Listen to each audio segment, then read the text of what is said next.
Ali Baba was a woodcutter. He was from Persia in the Middle East. One day he was at work in the woods when he saw 40 men on 40 black horses. They stopped near a huge rock. They had 40 big, heavy brown sacks on their backs. Ali Baba watched the men as they got off their horses. A tall man walked to the rock and said, "Open sesame!" Ali Baba looked and looked again. Something amazing happened. The rock opened. Behind the rock was a cave. The 40 men went into the cave with their sacks. Later, when the men came out of the cave, they didn't have their sacks. "Close sesame," said the tall man. And the rock closed. The 40 men got on their horses and went away. Ali Baba went to the rock.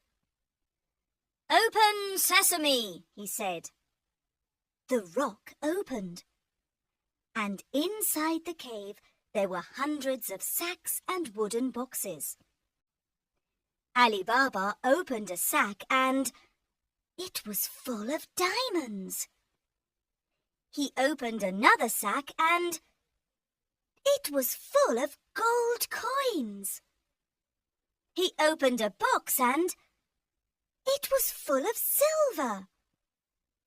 He opened another box and it was full of beautiful jewels.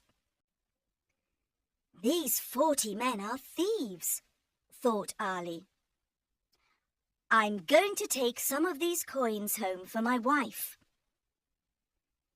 He put some gold coins into his bag and went out of the cave. "Close sesame," he said.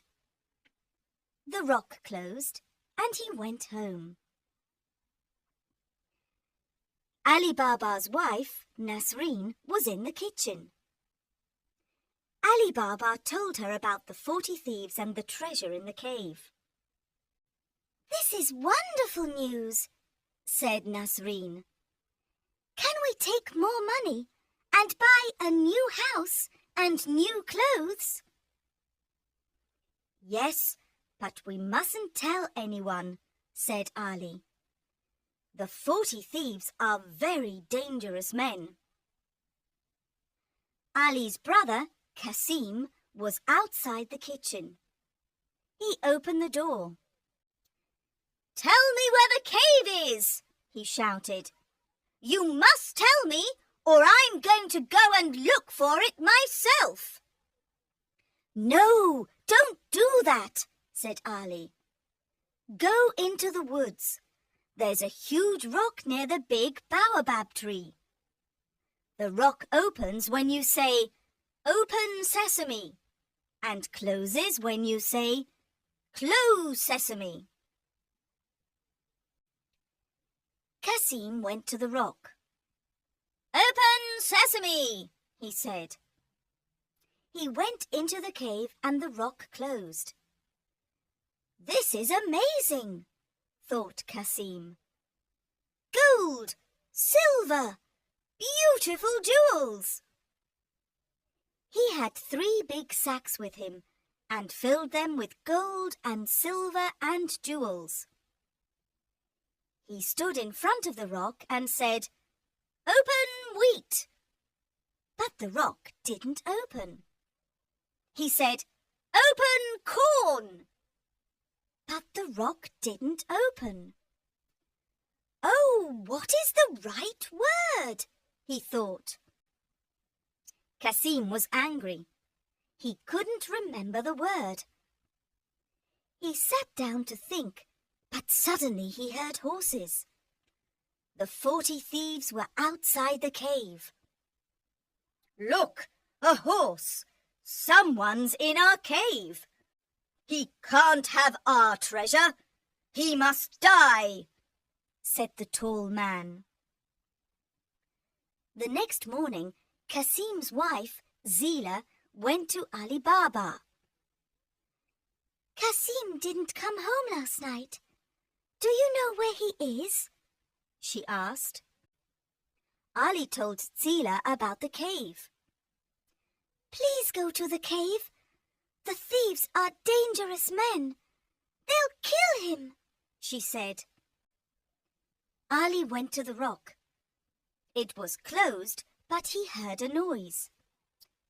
"Kasim, are you there?" he said. Yes, I'm here. Help me, I'm hurt." "Open sesame," said Ali Baba, and the rock opened. Kasim was on the floor. He couldn't walk. "The thief said I must die, but I didn't die," he said. "You didn't die, but you're hurt. Let's go home now, and the doctor can come to the house later tonight." The next afternoon, the thieves went back to the cave. "He isn't here," said the tall man. "We must find him. He was hurt. We must find the doctor who helped him." The tall man found the doctor's house. He was angry. "Where's the man you helped yesterday? Where's his house?" he asked. "I don't know," said the doctor. "It was dark, and I couldn't see the road or the houses." "Then take me to the house tonight when it's dark," said the tall man. The doctor took the tall man to Ali's house later that night, and the tall man painted a white cross on the door. "Now I know where Kasim and his family live," he thought. "They must all die, and I've got a plan." The tall man went to the market and bought 39 big oil pots. "Put the pots on your horses, then hide inside them," he told the thieves. "I'm going to Ali Baba's house, and you'll be in the pots. We'll kill them all tonight when they are asleep." That evening, he went to Ali Baba's house. "Good evening. I'm an oil merchant from India, and I'm very tired," he said. "Have you got a room where I can sleep and a place for my horses?" "Of course. Welcome to my home," said Ali. Zila was in the kitchen with Nasreen. "That man isn't Indian. He's Persian," said Zila. "I don't like him. Let's go and look at the pots on his horses." They went out of the house into the garden. There were lots of stars in the sky, and everything was very quiet. Suddenly, they heard a man's voice. "When are we going to kill Kasim and Ali Baba and their wives?"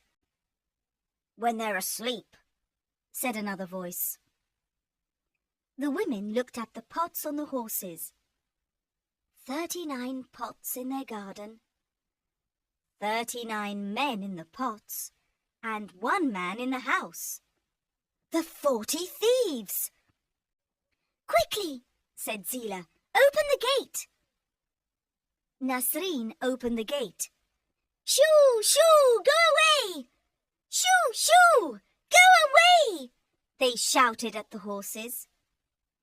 The horses ran out of the garden. They ran and they ran and they ran. They ran into the desert and never came back. The tall man went into the garden when everyone was sleeping. His horses weren't there. His pots weren't there. His men weren't there. He ran out of the garden. He ran into the desert, but he couldn't see his horses or his men. He ran and he ran and he ran, and he never came back. In the morning, Kasim and Ali Baba woke up early and went into the garden. "This is very strange," said Ali. "The oil merchant isn't here, and his horses aren't here. Where are they?" "You men are very silly," said Nasreen. "Yes, very silly," said Zila. "The oil merchant from India wasn't an oil merchant from India." "No," said Nasreen. "He was the leader of the 40 thieves." "Where are the 40 thieves now?" said Kasim. "They ran into the desert, and let's hope they'll never come back," said Zila. "Tomorrow you can go and get the treasure, and we'll give some to everyone in the village." The next day, Kasim and Ali Baba went back to the rock with 10 grey donkeys. "Open wheat," said Kasim. "No, silly, don't you remember? It's not wheat, it's sesame," said Ali Baba. "Of course, the word is sesame. Open sesame," said Kasim. The rock opened, and they put all the wooden boxes and sacks of treasure on the donkeys. Then they went back to the village and gave the treasure to the poor villagers. "Thank you, Nasreen and Zila," said the villagers. "You're very clever women." God's Secret. It looked like a beautiful palace or a very big hotel. But it wasn't made of stone. It was made of clouds. Immense, milky white clouds. When I reached the doors, they opened automatically. But perhaps they floated open. I can't say. I entered an enormous hall. It was so high and so wide that I felt dizzy. It seemed that I was standing on air. A bright light, like sunlight but not sunlight, reflected from the walls of cloud. Or were they made of snow? Then, far away on the other side of the hall, I saw somebody behind a large reception desk. "This is like a hotel," I thought as I walked towards it. But what a hotel! It's beautiful. This must be heaven. It was a long walk, but I was smiling to myself all the way. I felt very happy now. I thought, you tried to be a good person all your life. You always did your best to help people, to do good things, and to love your neighbor. You always knew that you would go to heaven. And now, here you are. Yes, I felt so happy that I wanted to sing. I think I did sing. Quietly, of course. I didn't want to disturb the peace and silence of heaven.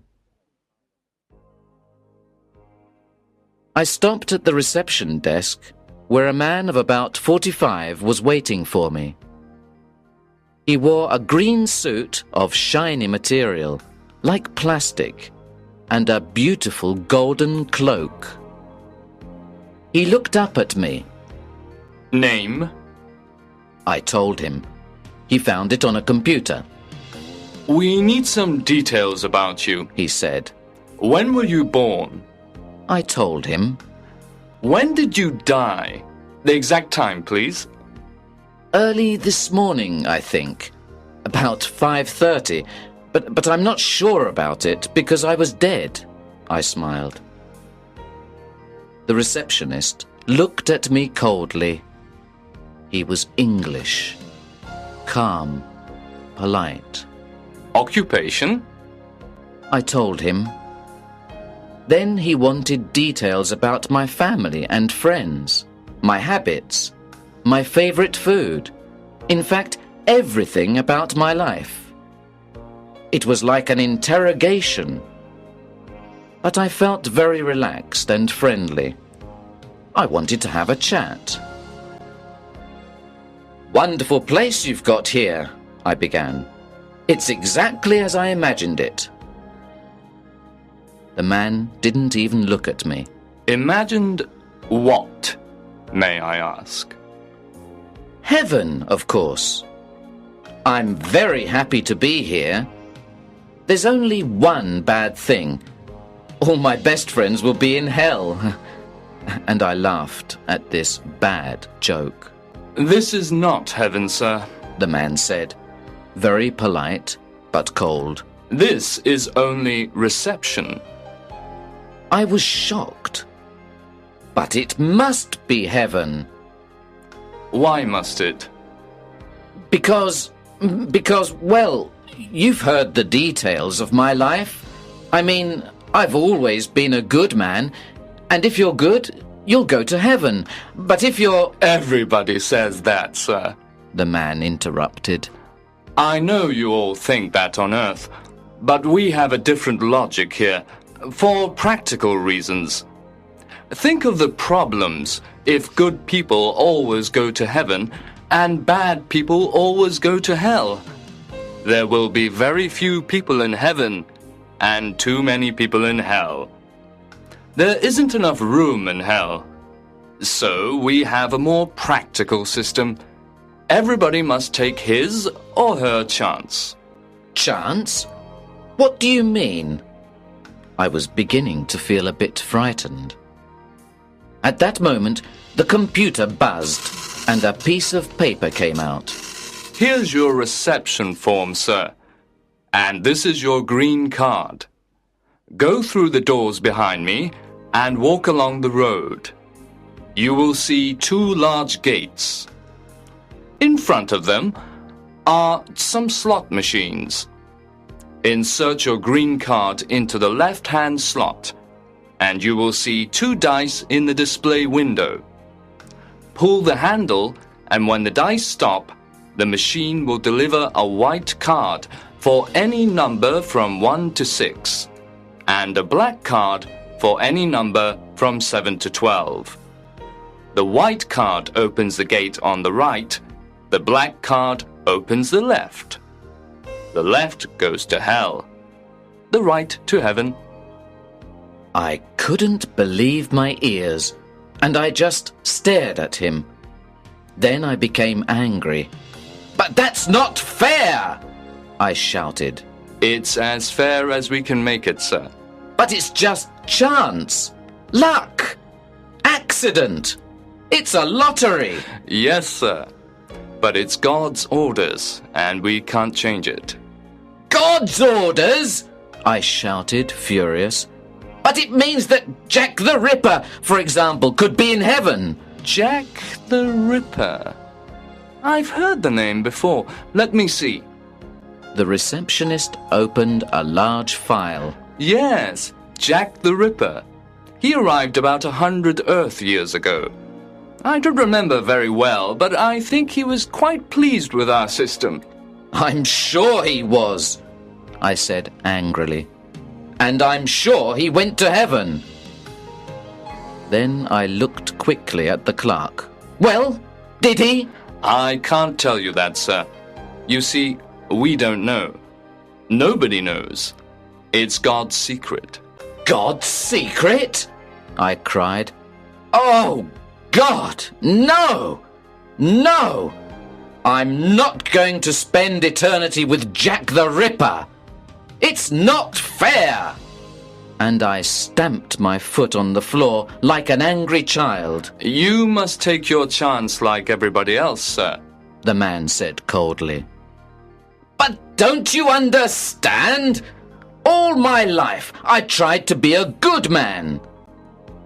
The man looked embarrassed. I'm sorry, but that is not relevant to the laws of the universe. What laws? What do you mean? If I remember well, there was a Mr. Albert Einstein who arrived about 40 years ago. He was a good man too, I believe, and like you, he was very upset by our system. He couldn't accept it. He said that he didn't believe that God plays dice. I told him that God certainly plays dice, and that it was the fundamental reality of the universe. Yes, Mr. Einstein was very unhappy about that, because he had helped to discover it, so he said. Didn't answer. I was too upset to speak. I took the form and the green card and walked quickly to the doors behind the reception desk. They floated open. There was a long road in front of me. In the distance, I could see two enormous gates, one white, one black. They were made of beautiful, heavy crystal glass that shone like jewelry. I walked along the road. It was very silent. On each side of me were great clouds that trembled and changed in a soft wind. Even the light seemed to change from brightness to shadow and back again. I came to the gates. When I looked at the black gate on the left, my heart stopped. What was behind it? Who was behind it? Then I looked at the gate on my right and trembled. Who or what was behind Heaven's gate? I inserted my green card in one of the slot machines. There was a buzzing sound, and the display window showed 2 dice. My hand went up to pull the handle. Not yet, not yet, I said to myself. I want to think. I want to sit down and wait a bit. I want to take my time. So I sat on the road and began to talk to myself. Oh, this is terrible. I never smoked. I never drank. I never gambled. I never stole any money. I never hurt anybody.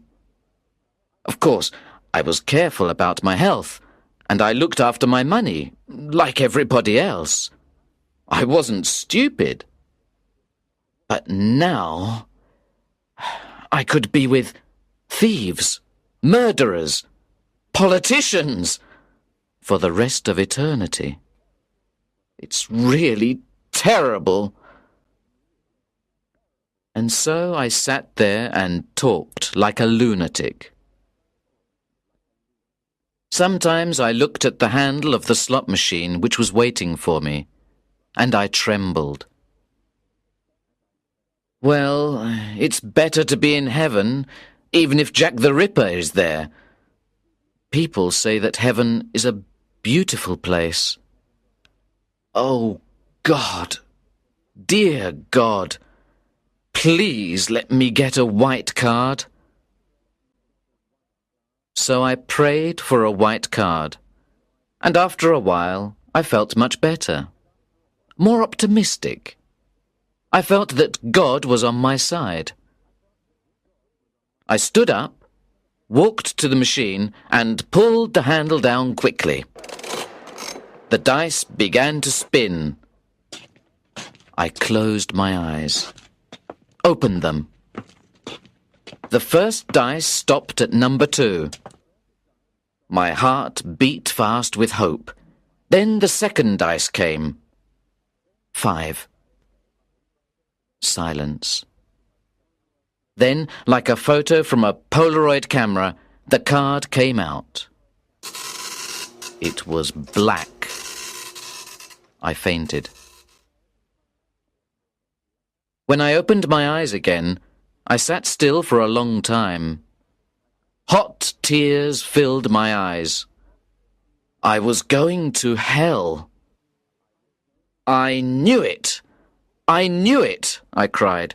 I've always been unlucky. But what could I do? I had to enter the door on the left. I had to go to hell. I inserted my black card into a slot by the gate. As it began to open, a strange, aromatic odour came out. I went into another great hall with a reception desk at the far end. It was a long walk.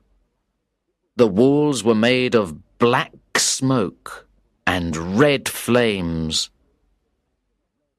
Behind the desk sat a pretty young blonde woman.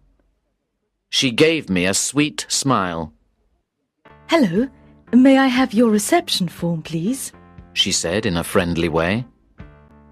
I gave her the form and she typed the information into a computer. "Why do you look so depressed?" she asked with her sweet smile. "You're a lucky man." I laughed bitterly. Lucky? "Here's your room key.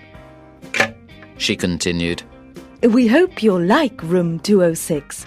You'll find everything in order. Drinks, magazines, a change of clothes, a bottle of wine, and everything necessary for your comfort. There is a reading lounge, a swimming pool, tennis courts, and a card table. We hope that you will enjoy your eternity." I was watching her to see if she was joking behind that sweet smile. "This is hell, is it?" I asked in a sarcastic voice. "That's the official name, yes, but we call it Paradise Regained. I suppose you thought it would be a terrible place, but things have changed a lot. We've made it better, you'll see." Who are we? Oh, there are so many good, kind people here. I can't remember all their names. Let me think. Well, there's an Indian gentleman, Mr. Gandhi, and a nurse called Florence Nightingale. You mean those people are all here? In hell? But it's not hell anymore. It's the dice, you see. The dice? No, I don't see. Please explain. Well, for a long time, a lot of good people scored more than 6 and got a black card. So now there are more good people than bad people. This doesn't happen often, of course. It's a very unusual thing, and it will certainly change again. Then we'll get the usual average of about 50 good, 50 bad. Smiling, I said, "Has God fixed the dice? For a joke or something?" She looked a bit shocked. Oh, no. I'm sure God is an honest gambler. It happened by accident. Well, let's say it's another one of God's secrets, eh? And I gave her a big wink. What about Jack the Ripper? Is he here? Jack the Ripper. She looked through her file. No, he isn't here. He must be on the other side, in heaven. I laughed and laughed. And are they having a bad time there? The receptionist said quietly, "Between you and me, we've heard that they are having a lot of trouble in heaven." I laughed again, and tears of happiness came into my eyes.